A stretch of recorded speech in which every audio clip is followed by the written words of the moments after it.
Pinaiimbestigahan na ng alkalde ng Makati ang pambubugbog at panunutok ng baril ng mga umano'y pulis.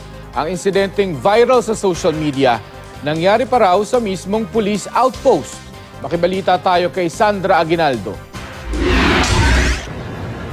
Kuha ito kahapon ng madaling araw sa Burgos Street, Makati City. Makikita sa video ang isang pulis na tila may sinusuntok sa loob ng police outpost. Meron pang ibang nakapaligid na pulis. Ayon sa may-ari ng video, binugbog ng mga pulis ang isang babae at tinutukan pa ng baril. Yung pulis, kinuha talaga siya, sinasapak talaga. Since tatlo silang nakaabang doon, talagang sinasapak siya dun sa at sinisipa dun sa Tapos nilabasan talaga siya ng baril. At wala namang ginagawa yung babae. May isa pang pulis na sinapak siya diretso sa mukha.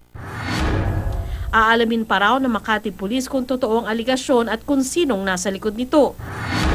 Sabi ni Southern Police District Director Tomas Apolinario, hindi kukonsintihin ng PNP kung meron mang pag-aabusong ginawa ang mga pulis. Kung may reklamo daw, iimbestigahan nila ito. Iniutos na rin ni Makati City Mayor Abby Binay ang pag-iimbestiga sa insidente.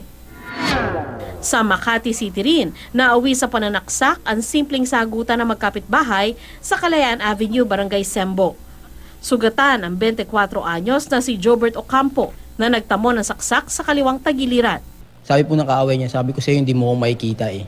Sabi ko sa'yo hindi mo ako makikilala. Sabi niya, sabi nung kaaway ng pinsan ko. Tapos si sir, may hawak na pong kutsilyo. Tumakbo na po yung kaaway ng pinsan ko sa labas. Tumakas ang suspect na nakilala lang sa alias na G-Boy. Pinuntahan siya ng mga pulis sa kanyang bahay pero wala siya. Inaalam pa ang pinagugatan ng away ng dalawa. Tinutugis pa ang suspect. Sandra Aguinaldo, GMA News.